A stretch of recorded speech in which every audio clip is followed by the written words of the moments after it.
Hello, welcome to A Lesson Before Writing, episode 24. I'm Ted Morrissey.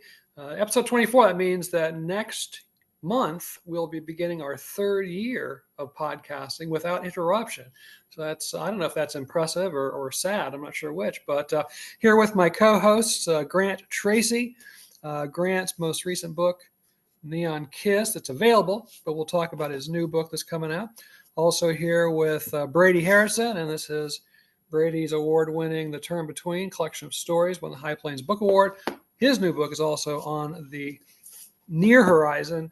And then this is my book that's been most recently out, The Strophes of Job, a novel, out in paperback and all that stuff.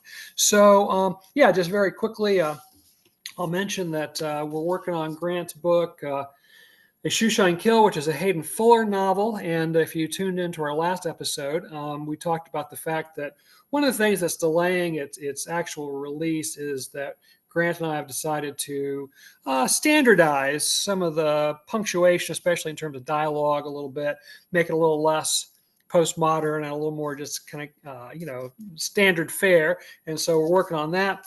Also working on Brady's A Journey to Al Ramel, a travel adventure novel from Paris to Morocco, and just kind of cleaning that up, just trying to catch the last few typos and that kind of thing. But it too should be out. My goal is to have them both out in July. So we'll see what happens there. But yeah, Grant and I have been in contact almost daily. I send him a chunk Yes. of pages, and he goes over it and finds maybe a typo or two. I'll tell you, but both things. And this is not to give myself an excuse, but to read as closely as I feel like I need to read, especially in terms of Grant's book, where we're actually kind of standardizing the punctuation, so things that weren't in quotation marks now are in quotation marks, and some things that had been in first person now becoming third. Anyway, it's not just a matter of just sticking a bunch of quotes in. Anyway, and also with Brady's book, looking at it very, very carefully to find all the little typos that may have slipped through as it went through various iterations. It requires a lot of concentration. I can't do it for an extended period of time. I mean, I got seemingly all the time in the world, but after an hour or so, I just feel my brain kind of ebbing into a less alert state, and then there's no point in doing it, because obviously if you're not doing it carefully, then there's no point in doing it at all. But I've got a lot of stuff happening. I know you guys do too. Both Brady and I were curious about where Grant stands with his movie that is being filmed, so let's get an update. Grant, how goes the film? Uh, Great. We Principal photography will stop. Some industry terms here. Even though I'm doing a DIY iPhone film with an F3 zoom recording device and a Technica microphone. Thursday, Friday will be it for principal photography. But we've been editing all along.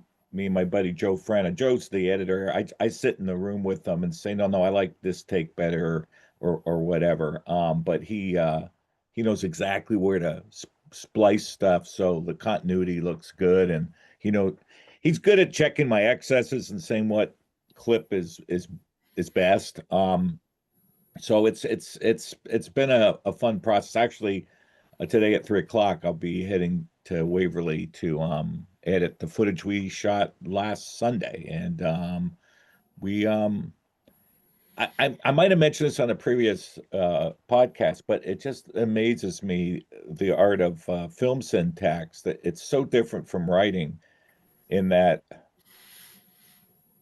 moment to moment I keep rewriting the script because I find less is more on film. I don't need to say that. That's the actors are communicating that.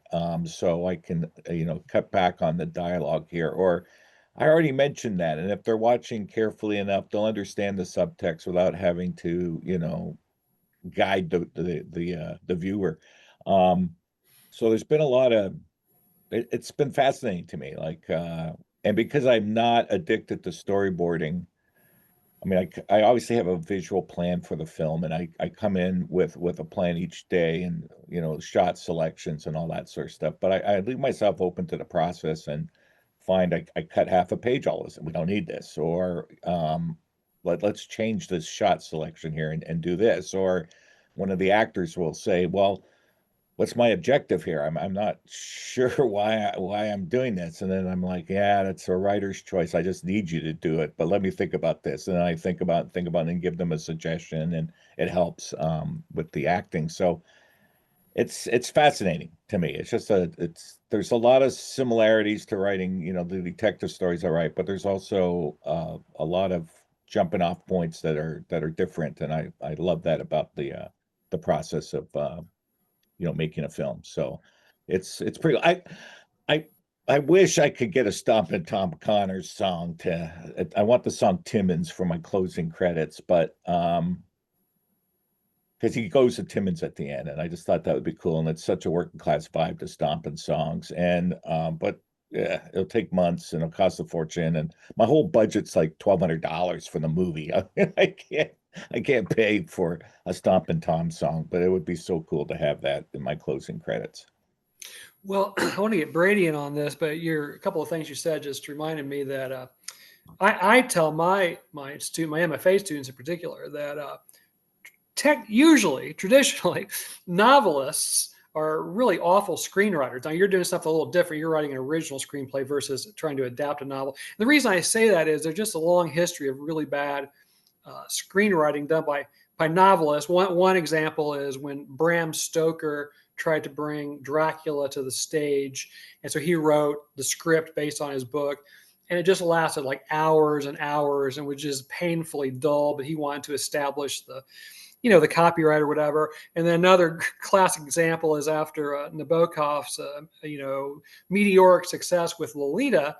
Stanley Kubrick wanted to film that, and so they hired Nabokov to write the screenplay. And the screenplay he turned in, Kubrick estimated would take 6 hours to film, and so they had to cut it way back. And so I think that's partly what you're talking about here. That novelists tend to want to put everything on the page, but as you are learning in particular, actors obviously, hopefully, can generate a lot of that, and obviously a pan shot of a landscape or something, you don't have to describe things in great detail. So anyway, I always tell my students who are screenwriters, hey, I'm sorry, I'll try to give you some feedback, but I'm not a screenwriter, have no illusion of it, have no motivation to be one. So I'm sorry if I'm not going to be able to give you the same kind of feedback I can give to the short story writers and the novelists and the poets and that kind of thing. So I know, Brady, do you have any thoughts on any of that?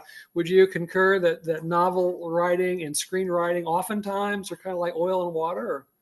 Oh well, I have absolutely no experience, and I know that Faulkner seems to have been one of the few epic novelists who did manage to have a fairly successful, if short, tenure in Hollywood. Fitzgerald didn't do well, but I want to two observations for Grant.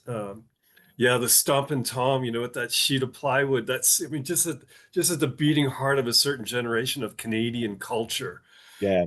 right? And yeah, the Timmins and Bud the Spud and the hockey song.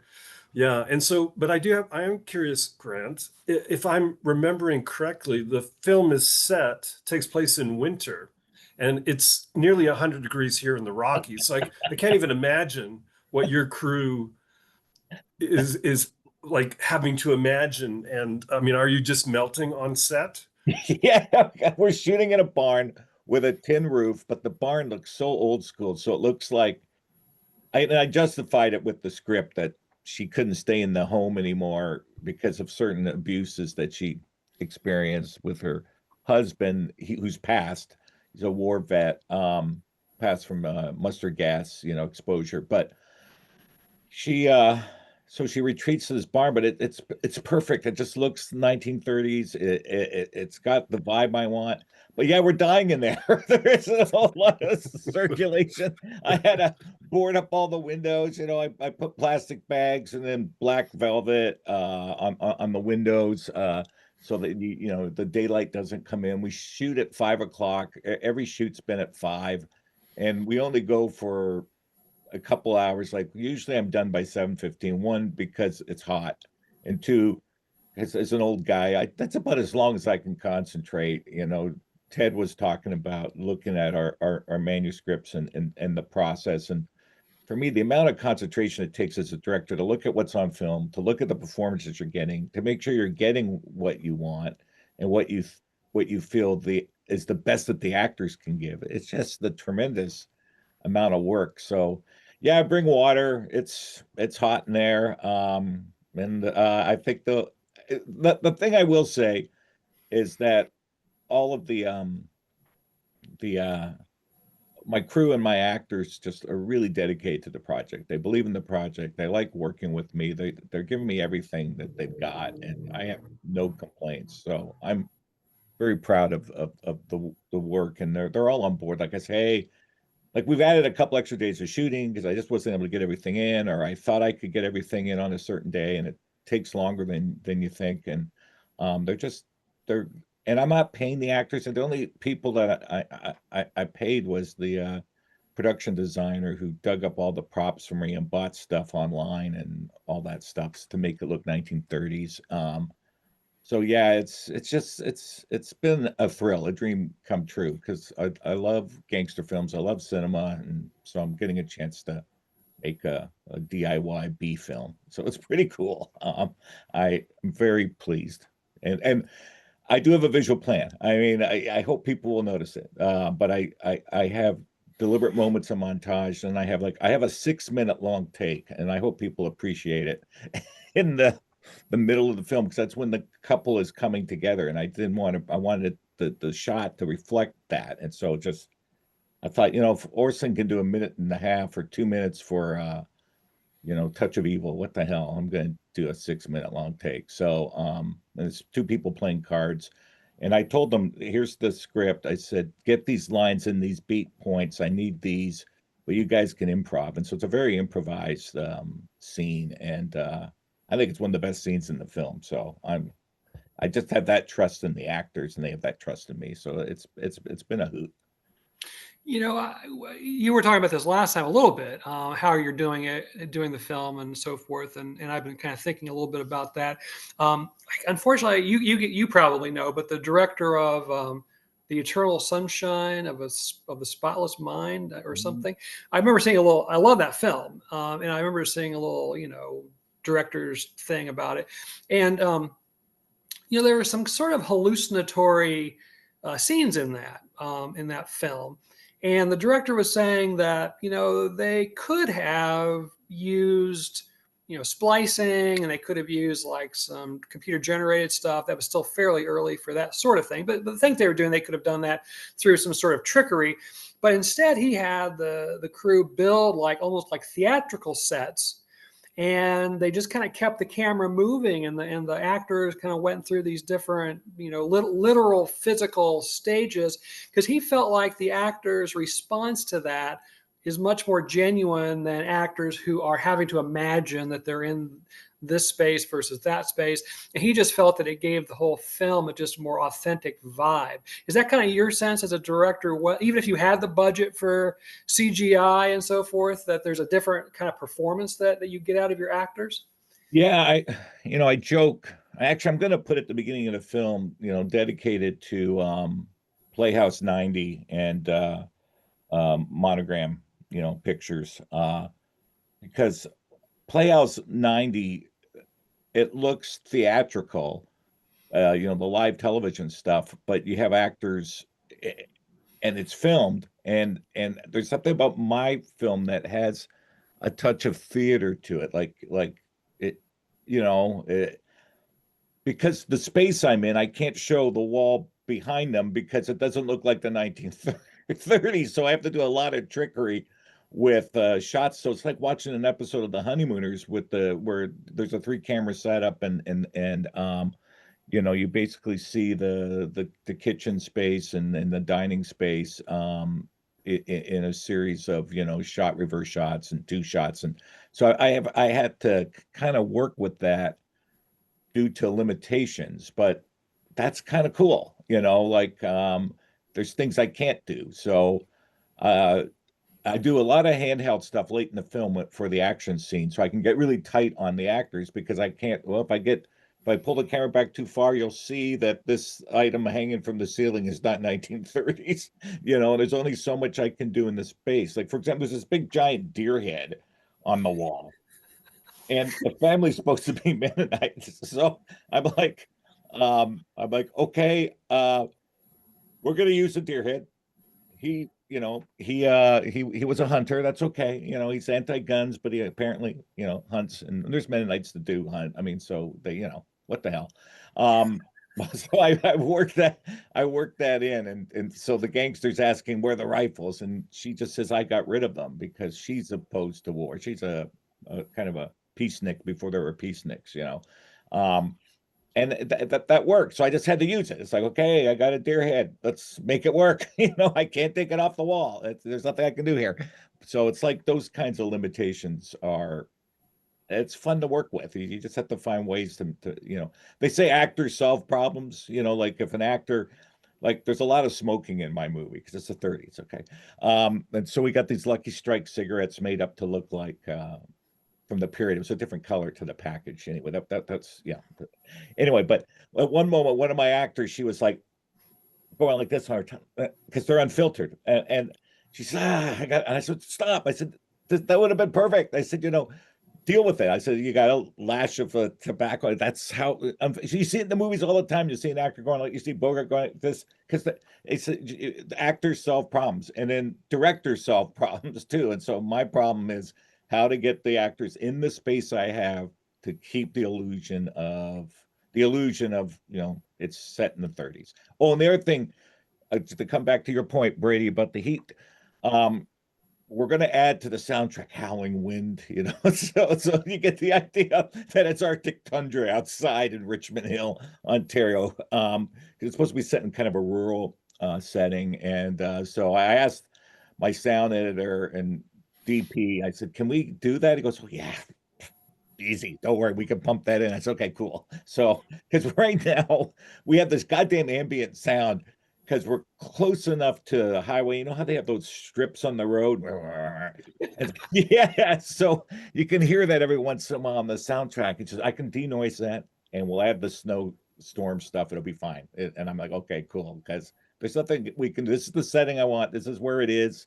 And that's something we got to deal with. There's cars going by constantly, even though it's a distance away, but that echo of the so it's annoying. But we do what we can. And the Applings, they're a family that's loaned their barn to us. We show up every Thursday and Sunday to shoot, and they're just the coolest people. So I'll give them a big thank you in the credits. And their son, who was a student of mine, is also involved in the production working crew. So I've just had so many people help out. It's a community project. It's just super, super cool.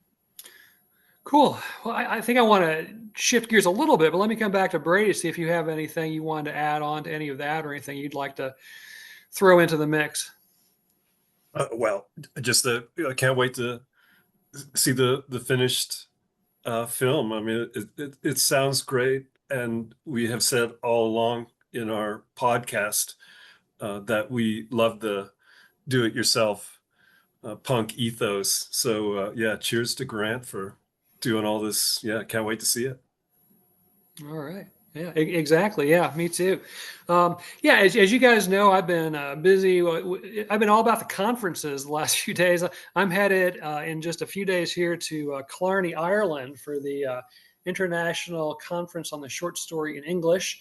Looking forward to that. I'm going to do a presentation about our podcast. I'm hoping that I have the technology available to actually play some clips from it, but if not, I'll just talk about it, and that'll be scintillating for the audience. But anyway, going there, I also get to read some of my fiction. I think I'm going to read from my Beowulf translation, mainly because it's just so much fun to read out loud with all that alliteration and stuff happening. And beheadings and sword fights and things. Much more interesting than the stuff I normally write. So we got that, and then we've just completed our proposal for AWP 26 in Baltimore. So we're going to be there. I know people will start to make their own plans now that they know we're going to be there for the AWP conference in Baltimore. But no, I'm looking forward to it. We'll have 12 Winters. We'll have a table, and like I said, we put a proposal in about talking about the podcast and maybe doing a live episode there. We'll see if the conference organizers bite on it. I know they get tons and tons of proposals, so who knows what'll happen. But even if not, it'll be fun to hang out in Baltimore for a few days and that kind of thing. So one of the things I wanted to talk about, and I didn't give you guys any heads up, so you're going to have to just think off the top of your head like we normally do. And this truly just kind of came to me the last day or so. I've been writing these Mary Shelley sonnets. Been working on that since January. I'm up to about 100 sonnets, and I've been sending them out, and they've been starting to appear. There's a couple that's going to be out in Feminist Spaces, and July 5th is the launch date for that issue of Feminist Spaces. So I'm looking forward to that. There's going to be like a Zoom, launch kind of thing. But I was, been sharing with my MFA students who are working on their thesis about, getting these things published. I mentioned the fact that I mainly have been sending them, by mainly, I mean almost exclusively, to kind of obscure online journals, even like keeping an eye out for like new journals, like fledgling journals as they're called. Oftentimes writers, and we've talked about this before on the podcast, will be sort of hoity-toity and say, well, I only want to send my work to Plowshares and to, Kenyon Review and on and on and on. But what I run into with that is journals almost always want first rights. And my students didn't completely understand what that was, or some of them didn't. And first rights is when the journal says, okay, we'll publish your story, your poem, or whatever, but we want to be the first to do it. So you need to give us that right. And then after it's published in our journal, then you can do what you want with it. Now, some journals actually go a little further. I've run into this too, where it's not only do they want first rights, but then they also have a length of time afterward that you have to wait to publish. Like if you're going to put a short story in a collection and wait, 6 months or something like that. And so I haven't been sending poems to some of these more prestigious journals, in part because I don't want to wind up in the conundrum of, oh, this really cool journal has picked it, which I know the odds are against that. The odds are always against your work being published. But if it were to happen, okay, now what am I going to do? I'd like to put this collection out next year, but do I really want to wait a year or two or longer to put the collection out because one little sonnet is going to appear in some hoity-toity journal a year or two from now or whatever? And the answer is probably not. Like, for example, I've mentioned before that I held on to publishing my novel Crow Song for the Stricken 2 full years, waiting for a story to come out in Southern Humanities Review. Very cool to be in there. It was the 50th anniversary issue. But was it worth holding my novel for 2 years? I don't know, maybe. But then I got to think about this whole idea of first rights.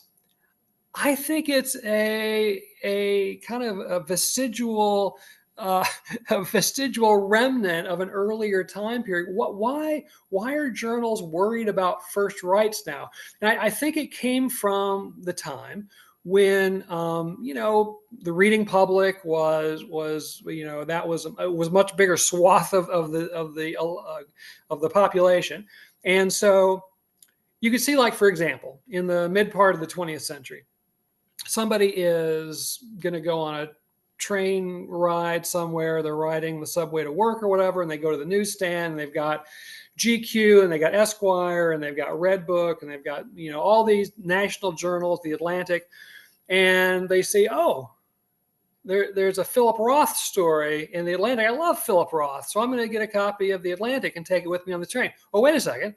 That same Philip Roth story is in Esquire and in GQ. GQ is 50 cents cheaper. So anyway, it's costing whoever, the Atlantic or whoever it is, the New Yorker, the not buying a copy of their issue because that same story by Philip Roth is appearing in other journals, or maybe it's an excerpt from a novel that was published 6 months ago, and I've already got that novel. So I think there was a marketing aspect to first rights. But now, does it really matter? I mean, is someone going to get, say, that are they going to, maybe buy that single issue of Southern Humanities Review, and they're going to look at, oh, wait, I really want that journal because of Ted Morrissey's story is in it, but it was published 2 years ago in his novel, so I'm not going to buy Southern Humanities Review. So I think that it came from a time when there was competition, and that's why journals wanted first rights. Now it's more of like almost like an ego thing. I want to be, and I do it at 12 Winters Journal too. I say, that we want first rights, blah, blah, blah, but I'm not really sure why. I don't know. I'm sure Grant North American Review gets first rights. Have you ever thought much about why we do that anymore? Yeah, that's a good question. No, I haven't. I just kind of know it's I don't know. You got industry stand. I mean, I never really questioned it. I just figured, well, first rights, and then the rights revert to you, and you can publish it. And we try not to hold on to things for 2 years. We try to publish within a year. Like there's a piece of Brady's I took for open space, and I just worked on it a couple of weeks ago, and I should be getting edits to you pretty soon, Brady, on the Old Man Cafe piece. And so we try to get them turned back within a year, so people aren't having to wait that long to get their book out or whatever. But never really thought about it. I do know this is kind of a side issue, but I do want to bring it up because I had a colleague who I don't know what you guys think of this, and I'm not trying to hijack the conversation. Just want to throw a little wrinkle in here.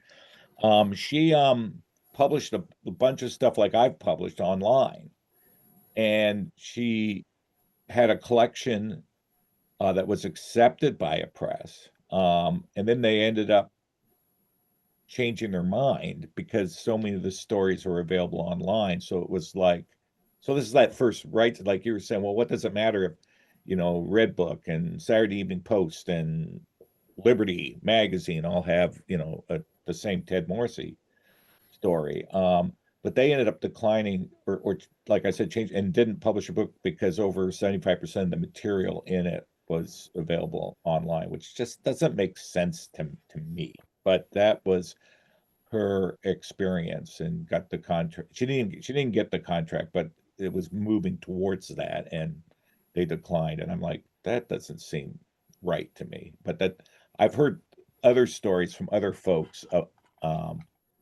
that's been their experience too, and that's problematic, I think. Yeah. Brady, what are your thoughts on first rights, or that wrinkle that Grant threw in there, or whatever else you want to say about it?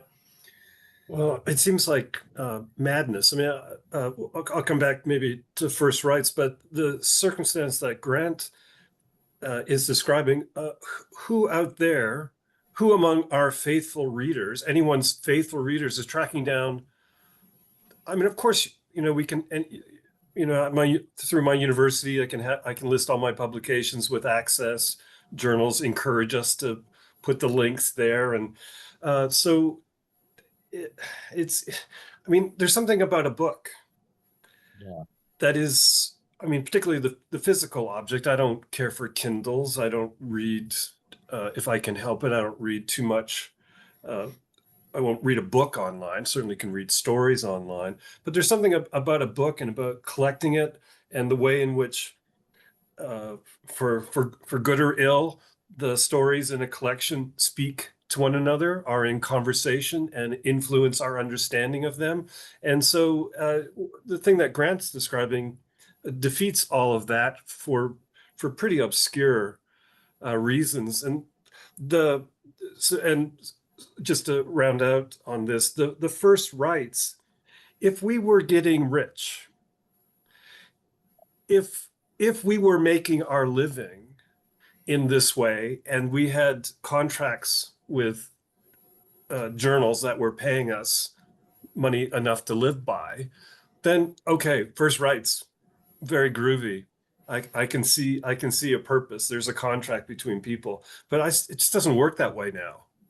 You know, I mean, there are of course stars. I suppose Alice Munro was doing pretty well with the New Yorker, and right. I mean, there are lots of successful writers, but in the main, it just doesn't apply to the world anymore. Well, and I find, like I said, I've been exclusively kind of sending, or almost exclusively sending to very, very obscure, deliberately obscure journals that have been picking up some of these poems, but yet I don't know if there's one that hasn't acquired first rights. And it's like, we just kind of go for it. Like you said, it's a habit, and it's like, okay, that's fine or whatever. But it has, as a writer, it has influenced my choices of where I'm sending the work, because I don't want to get into that. Hell, I'm going to be 63 years old. So when I put this collection out next year, I'll be, a venerable age. Do I really want to wait another 2 or 3 years to put out a poetry collection that maybe 5 people will read anyway? So it just doesn't make a whole lot of sense. But yet I'm denying myself, or denying somebody, I guess myself mainly, the opportunity to appear in a little higher echelon journal, that kind of thing. But again, to what purpose? I'm not trying to get tenure. I'm not trying to impress anybody at a bar on a Friday night. So what difference does it make? Anyway, I always had it was like this revelatory moment where I realized, why are we still doing that? I understand why Henry James needed to give first rights, but why does Ted Morrissey need to give first rights in 2025? I think it's just a remnant that nobody's really thought much about. Yeah. Oh, no, you go ahead, Brady. Oh, well, no, I just, I have thought on more than one occasion, Ted, about the delay in publication of your book. And so, for example, the book I'm working on this summer, I'm not sending out the pieces because I want the book to come out. I don't want to get tied up. I don't want to be in a long queue that's going to delay. I mean, in particular, because I'm hoping that this book will appear on the 100th anniversary of The Sun Also Rises, since that novel plays such a large part in the background of the book I'm working on. I just don't want to get tied up in that really long process. And I admire you for holding back your work for so long. Yeah. I was just going to say a couple of things. There's sort of an ego involved too with publishers of lit mags. I know I've fallen prey to that too. Like, remember, we had a writer, really gifted writer, who published some poems in North American Review, and then one of our interns, we get these free mags all the time, and some magazine from California, like a student run, not undergrad, but grad student run lit journal, the same poem was in the journal. He didn't get paid anything to be in our magazine, but it felt like a betrayal. Like, here's this, and then he just, faulty bookkeeping. Well, he got kind of blacklisted. I mean, like, I think it's not our current poetry editor, but the former poetry editor was like, well, fuck this guy. And she didn't, PG-13, my bad. He didn't appear, and I'm like, benefit of the doubt, even if like, let it slide. But like, some editors really get bent out of shape about it. The other thing is, there's a part of me that, because I've been doing the same thing, Ted, I don't want to have to wait. I want to build up stuff so that I can get like a queue. I want to be known as a mystery writer, but I need to get into one of those big magazines or get anthologized in the best mystery stories. And they don't look at some of the places I've been getting published in, like Magpie, or, I don't want to mention other names because then I might piss off those editors, and I love them to death because they love my work. But I would love to get an Ellery Queen. I would love for the Edgar Award winning committee to find out who Grant Tracey is and start paying attention to my to my work. I think it is good. I mean, not to, Timothy Chalamet, I saw him when he won the SAG award. And he went on to say he has confidence in himself. I have confidence in myself. And it does get a little bit frustrating how my work isn't known. And so, yeah, I would love to get an Alfred Hitchcock. I've sent to both those places repeatedly. Hitchcock's really slow. They take months to get back. Ellery Queen's really fast, and and maybe too fast. Like within 8 weeks, I usually get rejected. So, but I keep throwing those harpoons at Moby Dick, hoping to catch that damn white whale. So for me, it is important to get a prestigious product. I think it could change everything for my career in part. So I like getting stuff out in the small places that really dig my work, but I still keep trying to get that goddamn white whale, So anyway. Yeah, I understand it. I mean, I think we probably all are kind of in that boat to some degree. But I also wonder, well, like for example, so I waited 2 years for that Southern Humanities Review issue. Again, it was the 50th anniversary of the journal, so they did extra things to promote that issue, and I'm in there with some really cool people. To my knowledge, no one has ever even read it. No one certainly has contacted me and said, "Hey, read your story. That was really cool." Let alone a literary agent or somebody calling me and say, "Gosh, let's make you overnight sensation after 40 years." So yeah, I get it, but I don't even know if the world works that way anymore. I don't know if getting in Hitchcock or Ellery Queen or being, among the best mysteries of the year. I mean, it would be super cool. I think you deserve all those things, but would it really, truly? Maybe if a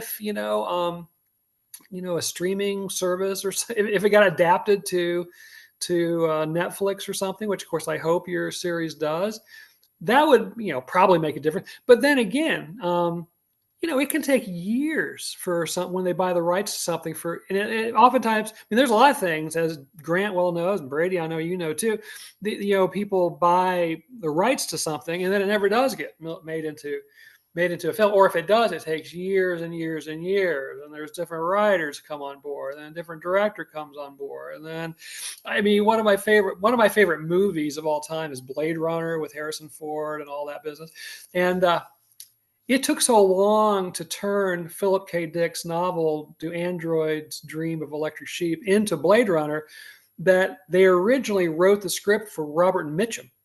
And if you see the storyboards for that, all of the Holden characters look like Robert Mitchum. But by the time they actually got to filming the thing years and years later, Robert Mitchum was way too freaking old to play the lead character. So then they had to find Harrison Ford or whatever, and that worked out pretty well for them.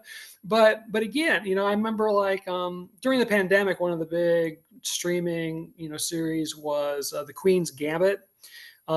But that was based on a novel that came out years and years, like 20 years ago, and it's just taken this long for the apparatus to get the movie out. Now, sometimes it can be done very, very quickly. If Hollywood wants to move, if some schlocky novel gets picked up, they can put out a schlocky movie in almost no time. But generally speaking, it's such a long process that, again, at my age, is it even worth thinking about? Maybe my kids will benefit if one of my novels gets optioned by Hollywood or something and comes out someday. But I've got so many students who they are still kind of banking on this living. Like I had one undergrad contact me just at the beginning of this session I'm teaching, and he was just very honest. He said he wants to write the text part of graphic novels, and he wants to be able to support himself doing that. Is that unrealistic? To which I said, probably, because I don't even know like who to contact. How do you find an illustrator? How do you work with them? And I said, I don't know. I don't know a lot of that, but I can, and stuff happened. There are those one in a million stories that come out, but can you like support yourself vocationally by getting a degree in creative writing with the intention of being the text writer of graphic novels, I don't know. You might want to, think about law school. I don't know. And I have, as I think I've mentioned before, I have a lot of students, particularly younger female students, maybe who are single moms, who have this kind of J.K. Rowling fantasy where they're going to get their degree and they're going to become a best-selling author and they're going to be able to support themselves and their family by just staying at home and raising their kids and writing these best-selling novels. And again, can it happen? Yeah. Is it something you want to bank on happening? I don't think so. But yet I think there's a lot of people who go into getting creative writing degrees and getting their MFAs. I mean, some of them are just doing it because they love writing and it's just something they've been thinking about for a long time, and it's just for the fun of it almost. And some of them have their sights set on academia. They want to teach in a college or whatever, so they got to kind of go through these steps. But there are a lot of young people who think they're going to be able to support themselves as writers, and I don't know. I know, Grant, you deal with a lot of young writers. Is that something you all talk about, or do you get the sense that some of them see it as a vocational track? Yeah, not very often. Like a lot of them are going to be future teachers, and they're going to teach creative writing. And so part of their reason for studying creative writing is they want to be able to teach it from a writer's perspective, not from an educator's perspective who's not a writer. So they want to be working writers. And I I think a lot of them are fairly realistic about, because they intern at North American Review, they've gone to AWP, they see the thousands and thousands of writers that are there. They realize it's like I always think about that scene in The Third Man where Orson Welles looks down at the ground and sees all those people. Would you really miss any of them if they disappeared? And tax-free, dear boy, And sometimes I feel like I'm those little guys down there on the ground, and I think they get that vibe. So most of my students don't have their head in the clouds, but I also don't want to discourage that. I mean, if you got a dream, and I have one student that wants to be the next Stephen King. He's a pretty damn good writer. So go for it. But yeah, I'm always saying, learn about editing, learn.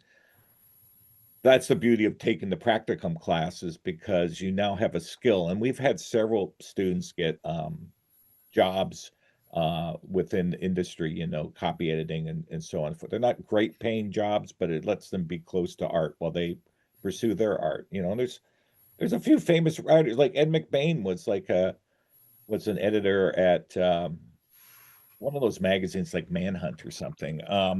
And so he worked with Isaac Asimov. He worked with all these writers, helping them make their stories better. And then, he kind of got to know New York agents because he was working with these other writers. He came out of Hunter College, had a degree, he'd been in, I think, the Navy.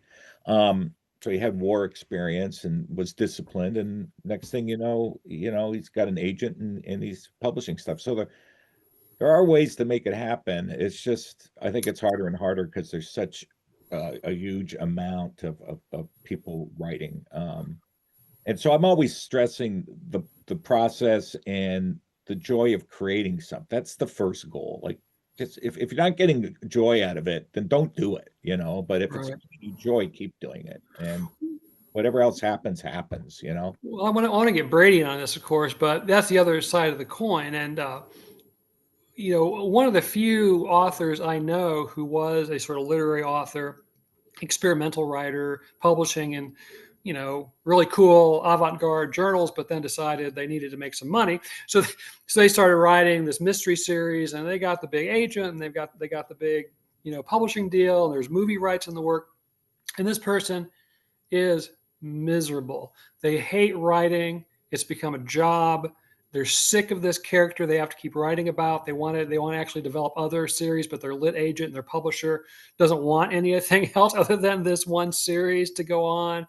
And so it's like the grass is always greener. I mean, I think as an artist, as a writer, well, I know, and this person has said so, that they loved writing when no one was reading it except for a handful of people. But now that they actually are making money and they're their income depends on it. The spouse has retired, and so they literally have to depend on this money coming in for their quality of life.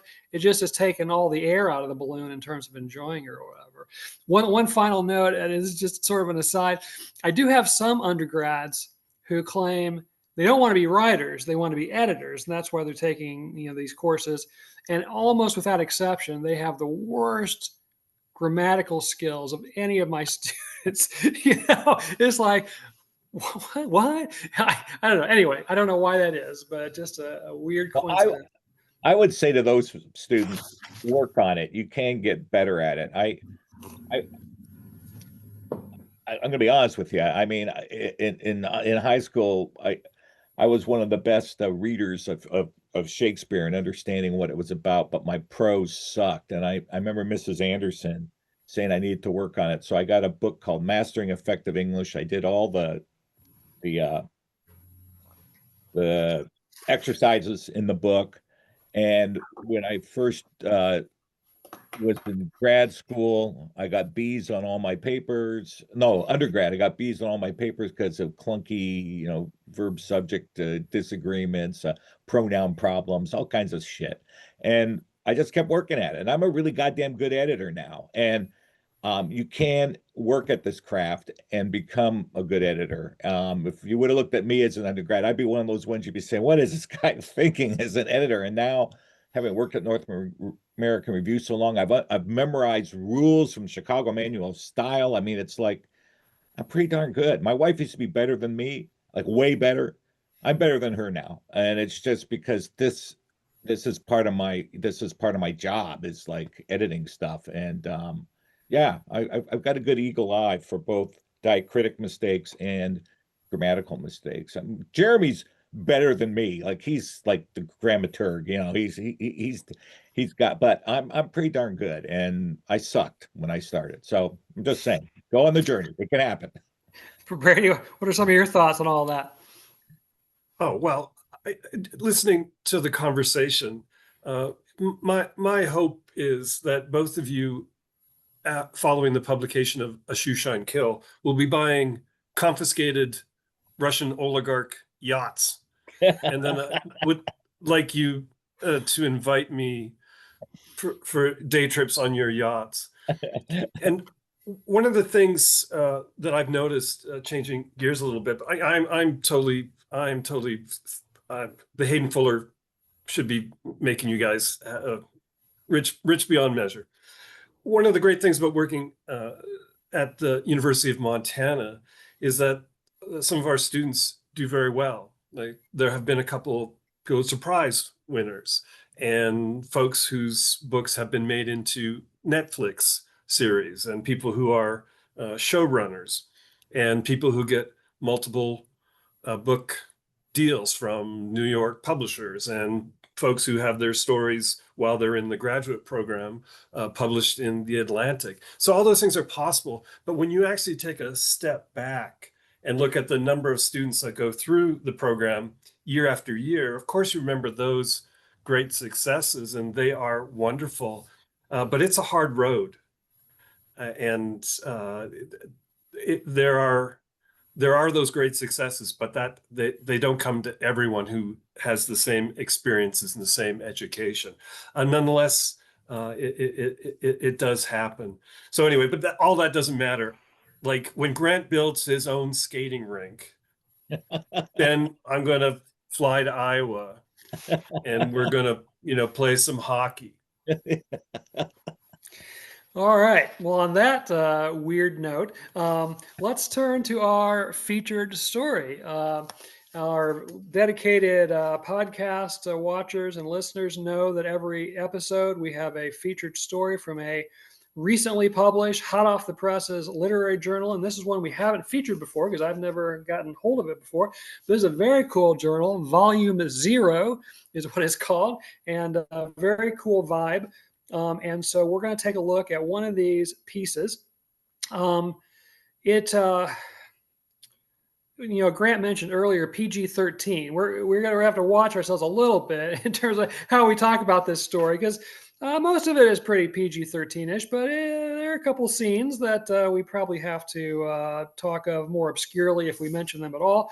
But we're going to look at a story called Next to Cleanliness by Rose Keating, who is an Irish author, and I'll say more about Rose and her work in just a few minutes.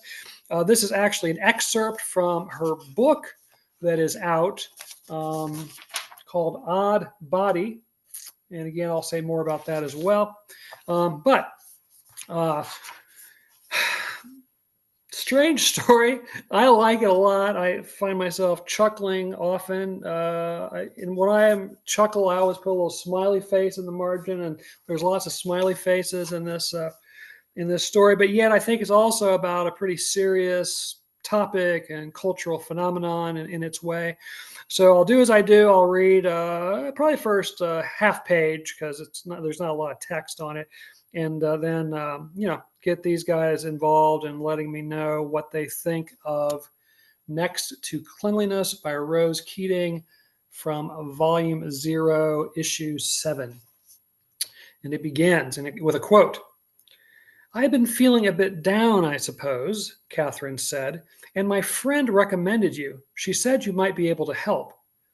The doctor made a humming noise. He sat back, folding his arms. "Do you know what it means to cleanse, Catherine?" he asked. To be healthy, I suppose. To detox," she said. Dr. Matthews watched her, head cocked.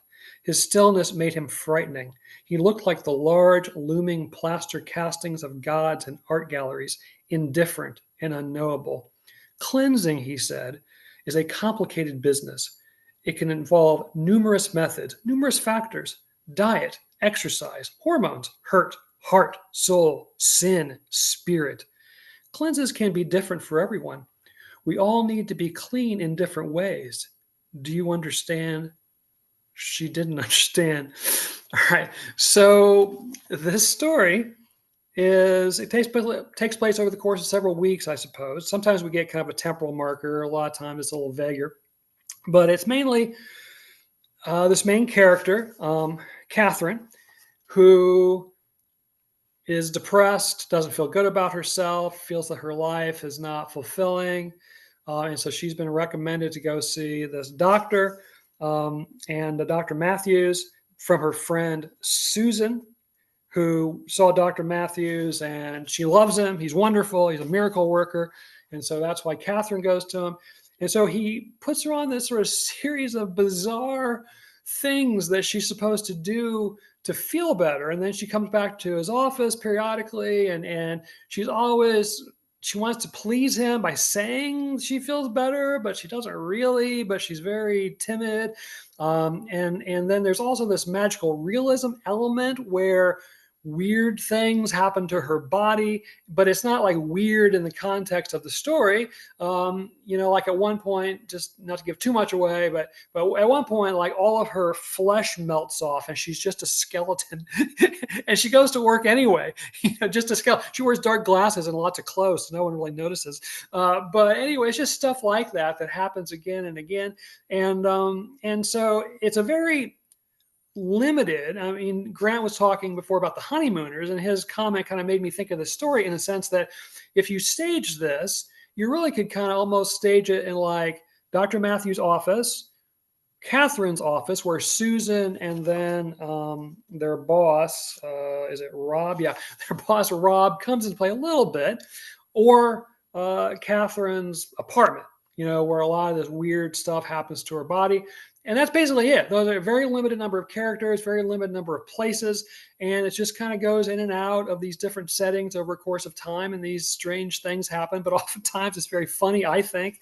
So I'm going to stop yapping about it and see what you guys have to say. And Brady, let me kick it over to you in terms of your thoughts on Next to Cleanliness by Rose Keating. Wow, I loved this story, and it is by times a very funny, like all these things happen in this incredible story, and Catherine is going through all these experiences, and then at one point the doctor recommends a kale and banana smoothie. I laughed so hard. It was like all these things going on, and then he comes up with just this bizarre goings on. And what I thought as I was reading the story, it made me very uncomfortable. And in fact, I got to the point where I was thinking this could have been a story that we discussed in our October Halloween. Like, this is a horror story. Yeah. This is a horrifying world that this woman occupies, and the way that the way that the world has programmed and set up expectations for her, and how she's trying these, sort of faddish, or this faddish detox, and it is horrifying, and as I say, by times hysterically funny. And I'll just throw out, this is of no use in any way, but Rose Keating is going to be one of the great names. Yeah, I mean, that's sort of the old school first name, Rose Keating. Yeah, just from the name alone, I was already hooked on the story.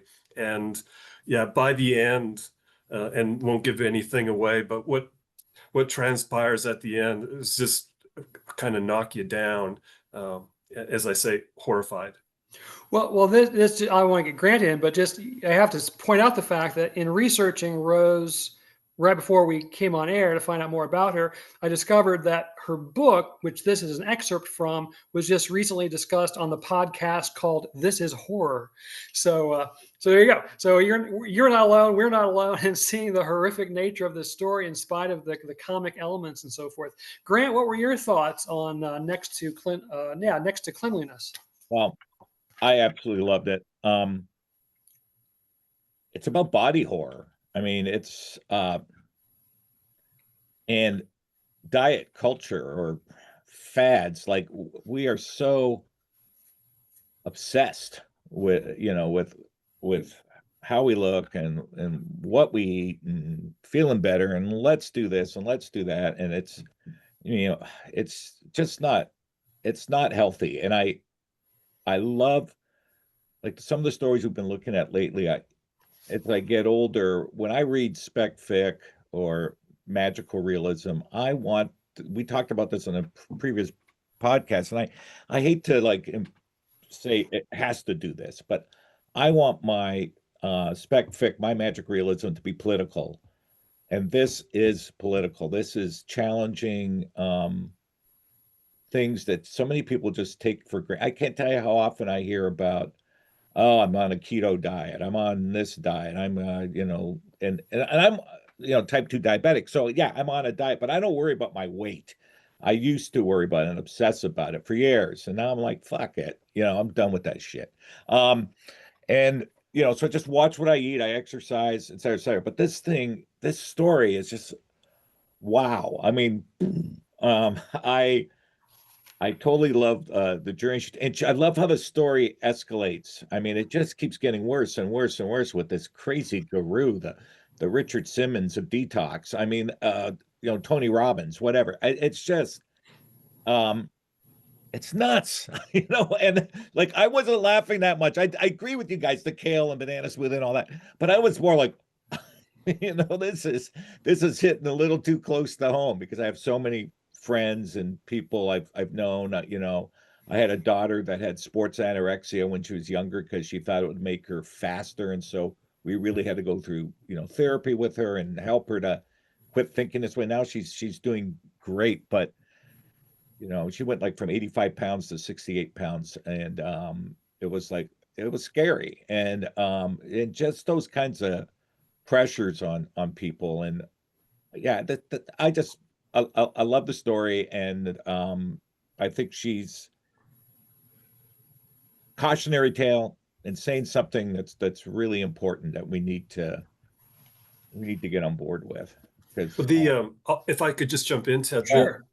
The doctor figure, Dr. Matthews, the benign sounding Dr. Matthews, he is like, there's something so predatory. Yes. And the Catherine is so subservient and wants to make him happy. It is really hard to read. Yeah. Right? Like that guy, the Dr. Matthews of the world need to be shaken, Yeah. not stirred. And the kinds of and I know we're trying to keep it PG here, maybe 13. But the questions that he asks are so intrusive, so trying to get into her soul. It just made me uncomfortable, Oh yeah, and absolutely. Uncomfortable the whole way. yeah, Sorry, but Ted, I keep talking over top of you. No, that's fine. That's fine. yeah, it just I I loved it, like I said, because it was artistic.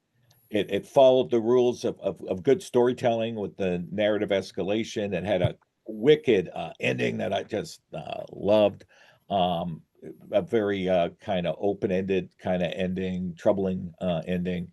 But it had, I don't want to say agenda because we're not supposed to be propagandists as writers, but I think there's space for message writing, that is artistic, and there's something about this story that the message needs to be heard. I admire the depthness with which this writer pulls it off and still creating art and not propaganda. Well, and I think you can create art consciously without consciously thinking about a message, but the message remains. I mentioned last episode that all these students in Pakistan wrote these psychoanalytic critiques of one of my short stories. And I didn't write it with an agenda about feminism and about this, that, and the other, but that's what they saw in it. And I think they are absolutely right. William Gass, he said that he has Wait a minute. Who's this guy? I never heard of this guy. Who is that now? The master said Oh. that he had to rely on his medium to do far better than he could do as a conscious, clear-headed person. In other words, he had to depend on the novella, the short story, the whatever he was writing, to add more layers, more complexity, more sophistication than what he was consciously able to think of as he was writing the story. He was just trying to put some cool and interesting words together on the page, but it was boiling up out of his subconscious. He's part of the world, and so yeah, relying on the medium. So I think that's a good sort of teachable thing here. I think that students who are trying too hard or writers, I should say, I guess, who are trying too hard to implant a message into their fiction, into their whatever, that's not oftentimes a very effective approach. I think I mentioned to you guys, I taught this advanced creative writing class, that's undergrad class, and it was, and I didn't do the curriculum. I'm just a cog in the wheel, a monkey, in the zoo kind of thing, yeah, I thought the curriculum was pretty good. Each week we looked at a different, characterization, blah, blah, blah, blah, blah. But one of the last modules was on inserting meaning into your story or into your writing. And I was horrified. It's like, what? It'll have meaning. You don't have to insert meaning into your story. And that was the only thing I did. And I openly rebelled. I told my students, okay, I don't, most of this class, about 90% of it, I'm on board with. I think it's all good advice. Not so much of this, And so, I don't know, like Rose Keating, I don't know if she set about writing about body shaming, body images, the way society makes women in particular feel about their bodies. Or the other thing I really get out of this is the way we sort of put the medical profession on pedestals, and we sort of go along with whatever they tell us without questioning it very much. And hell, they don't know what they're doing most of the time. They're just they've read a pamphlet before they come in to see you or something, or the drug rep has recently taken them out to lunch or something. And so yeah, Grant, Just real quick, sure, because I love everything you're saying. Also, of course. I think the story tackles. I have my campus is predominantly female, and my classes are probably 75% female. And you wouldn't believe, well, you would believe because you guys are sensitive, cool dudes. How many women students tell me that male doctors don't listen to them And I think that's also part of what's going on. They have something going on, and it's just women problems. They don't listen. And I've had so many students like write stories with this kind of wrinkle to them. So yeah, just wanted to put that out there on Front Street, because I think that's also a part of this story of I don't ever feel like the doctor's really listening. And he just keeps coming up with more things to do. He's like Victor Frankenstein, and what else can I do with my creation here? Yeah. It's disturbing. Well, and Susan is an interesting character because according to her, she went to Dr. Matthews and she did like what this fruit juice cleanse for a week, and it was fun. She felt fantastic. And so poor Catherine goes there expecting a similar sort of kind of trite. She could do carrot juice cleanse for a week or two, and he starts having to do all these bizarre, horrible things or whatever. And so one wonders, is Susan gaslighting her? Is Susan, did she really have such a wonderful experience, or did she have a horrible experience? And so she wants Catherine to go there and have a horrible experience too. At one point, and it kind of comes in later in the story in a way, but there's a poster in the office of these beautiful people eating salads and laughing and just having a wonderful time. And this is what your life could be like if you get your body, in shape and you detox properly, blah, blah, blah, blah, blah. And of course, we're all just inundated with that kind of information from people, from media, all that stuff. So I do think there's a lot of really interesting things at work here. I was going to make the point, and I didn't really intend this, but the story we read last month about the spider god and the white tiger from Guyana. I can't remember all the particulars of the story, but it was definitely kind of magical realism. Characters spit out a live cat. Another character spits out a spider, but then they like take care of these creatures. So there's this but it's magical realism about relationships, about post-colonialism, about et cetera, and it works beautifully. This story employs a lot of the same sort of magic realism tropes or techniques, but it's about something completely different. I think it's a really good example that if something is handled well, if a technique is handled well, it can be pretty much universally applied to any kind of story you want to tell, right?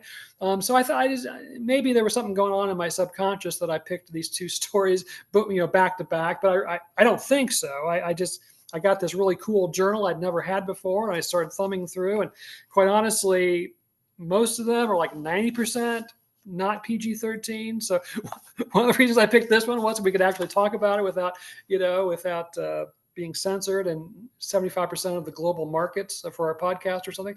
But anyway, I think it's really well done. Let me give you a little info about Rose Keating. And she doesn't seem to have a website, but Good for her. her book published by Simon & Schuster. So she's got a little blurb on the Simon & Schuster site, and then she's with Johnson and Alcock Literary Agency, which is out of London. And so she's got almost the same bio at their lit agency. But let me just read a little bit here, and there might be a little bit of repetition here. But it says, this is from the Simon & Schuster site. Rose Keating is a writer from Waterford, Ireland. She received an MA in creative writing prose fiction from the University of East Anglia, where she was a recipient of the Malcolm Bradbury Scholarship and the Curtis Brown Prize. She is a winner of the Marion Keyes Young Writer Award, the Hot Press Right Here, Right Now Prize, and the Ted and Mary O'Regan Arts Bursary. She has been published in The Stinging Fly, Apex Magazine, Banshee, and Southward.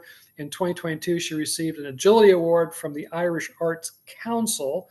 And the thing at the agency website is pretty similar, most of the same information. And then again, this is from her debut collection, Odd Body. And it says, in her debut collection, Rose Keating takes you on a bold journey through the intricacies of sex, shame, and womanhood With 10 enchanting short stories, she crafts an emotional masterpiece that challenges us to reflect on the movement and needs of our bodies. Strange yet utterly mesmerizing. I would say that's true of this story. Odd Body is a provocative exploration that feels both surprising and sincerely authentic, and it actually is officially released in just a couple of weeks, July 1st, 2025. And like I say, she just recently was the focus of the This Is Horror podcast, which she didn't know until she just kind of stumbled across it, I guess, or maybe they let her know she was the focus. So, anywho, sounds like a really interesting writer. Like I said, I'm going to Killarney for this short story conference, and I'll tell you, being a writer is different in every country and every culture. The Irish still really support writing and writers and literary writing. Friend of mine that I'll see there, who I met at the last conference when I was in Singapore, we've stayed in touch via social media. He had his first story collection come out recently, and my God, every day he's on Facebook doing a different reading, getting interviewed here, getting interviewed there. He's just the toast of the town, every town he goes to. I'm also going to see a friend I made from Taiwan. In Taiwan, people still make good livings as writers of stories. There are people, that's all they do. They just write short stories, especially horror stories, and they get paid well. They can make a living doing it. And like in Ireland, I remember meeting another writer, and she had said when she went through college, she wanted to be a writer, but it didn't quite work out. She had a hard time getting published, and so she ended up getting into editing, and so she worked for a publisher as an editor, and she did that for a little while, and then she decided, you know what, if I really want to be a writer, I just need to be a writer.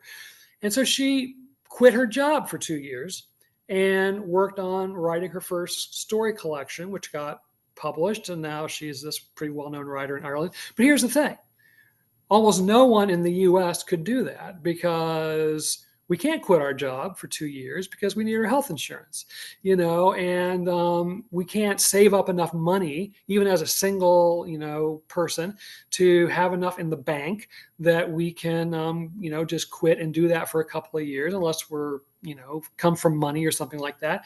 And so the fact that most of us, to be writers, we have to have other jobs. We have to teach for universities. We have to have 5 jobs in my case, to make ends meet. And so, I think we get this idea that it's kind of this way all over the world for every writer in every country, but it really isn't. I think U.S. writers, for one thing, there's the vast number of us, but then at the same time, as a culture, as a country, we don't support writers and writing. And of course, now the administration supports that sort of thing, way less than any other administration has ever supported it, which hasn't been really very good for a long time. And, it can be pretty depressing when you realize how you might be treated if you just happen to have been born in this country or this culture versus, where you were born or whatever. Obviously, there are advantages of having been born here too. So I don't want to completely dump on the good old US of A, but it's not the most art-friendly country in the world. That's for sure, or whatever. So I don't know. Do you guys have any thoughts about that, or any thoughts further about Rose Keating's story? Grant, let me go back to you to see if you have any final thoughts here. Yeah, I've got a big one that maybe we can do another podcast on. I just been thinking about, for genre writers, one of the things that, I think back to my film criticism days. There was a great article by John G. Coelty called Generic Transformation. And I think as a genre writer, I'm conscious of the art that's come before, and I do want to do things differently. So like in my Hayden Fuller stories, I don't want to keep falling into the femme fatale trap. That's a message. That's something I'm conscious of when I'm writing, or women writers that believe in the Bechdel test and therefore want to create in their art conversations of women talking to women, not about men.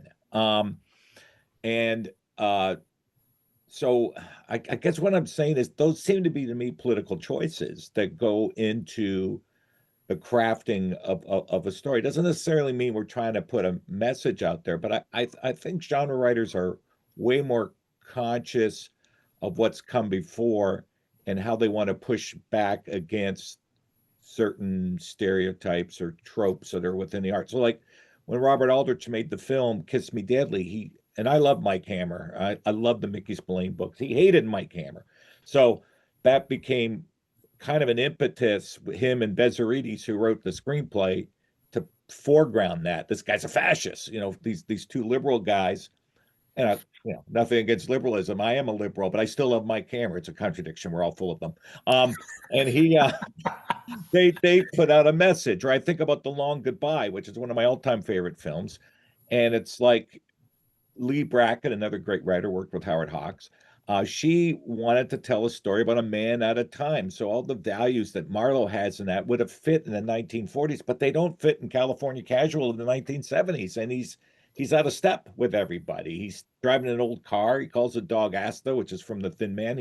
He smokes in every scene. No one else is smoking in the movie, or very few characters are smoking.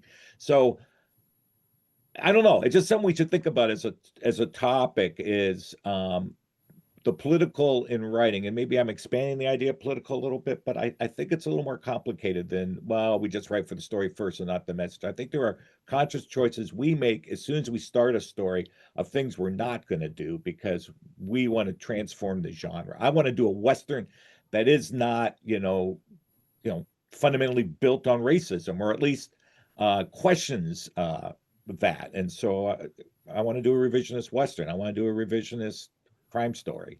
That's just sort of my thoughts. Cool. Yeah, no, I think that's a great idea. Brady, what are some of your closing thoughts here? I think Grant's idea is wonderful. I think we can have a podcast on genre fiction and genre writing and look at it in all kinds of ways, including the kind of revisions and the kind of self-consciousness that Grant's describing. I love that. Okay, so I have just a couple of points to wind up on. This story, Rose Keating's story, and the story from the last podcast, they both have images of women coughing things up, or things being taken out of them. And so when I was reading this story, the chest popper scene in Alien certainly came to mind. And so there's an alarm bell being sounded out there about women's bodies and things being taken, or things that are not right with them. There's something going on out there. These two stories would at least seem to suggest. And then the thing I'll close with, Ted, is living in Ireland, I was really struck by the reading culture and the support for the arts that you just don't find here. And so I lived in Cork, and I was very close to one side of the River Lee, and there was this lovely park, Fitzgerald Park. And there was a bust of Michael Collins. And so I had to stop and have a talk with Michael Collins now and then. But people would sit in the park and read. And so I would go to this great bookstore, Vibes and Scribes. I just love this bookstore in Cork. Get a couple of books. I would go to Fitzgerald Park and read. You could read in public. The bookstores were crowded. Yeah, like I said, I'm flying to Ireland in just a couple of days, and I remember, flying 30 years ago, almost everybody would be on the plane with a book. Now you could tell that some people were reading, trash romance books, and some of us were reading Homer, but still, everyone was reading. Now, I bet my wife and I will be like the only two people in eye shot, who are, everybody else is on their tablets, they're watching on screen, on-flight movies, they're doing this, that, and the other. There just isn't reading. Hey, I don't want to extend this too much further, just for the benefit of our listeners and so forth. But this idea of coughing things up, in trauma theory, trauma is often described as something that you eat, that you consume. And so part of the therapy is sort of a vomiting up of the trauma. I'm really oversimplifying the concept here in the interest of time, but that's what I also thought of in both the last story and this story, that there's something about the trauma of the experience they're trying to expel. But then once you get control of the trauma, once you control it instead of it controlling you, then you can sort of manage it and manipulate it. And again, that's part of that getting it out of you, but also keeping hold of it. But you're the one in charge of it instead of the trauma being in charge of you. So maybe there's something at work subconsciously with both of the writers, going on there. That's something else we could explore eventually. So, all right. So, hey, thank you guys. I look forward to seeing you next month. I'll have a lot to report on in terms of the short story conference, and we'll hear about the wrapping up of Grant's book. And Brady, I know you've got traveling and conferences on the agenda as well. So anyway, thanks guys, and thanks to our well, that'd be nice too, but listeners and viewers, and we'll be in touch in about a month or so.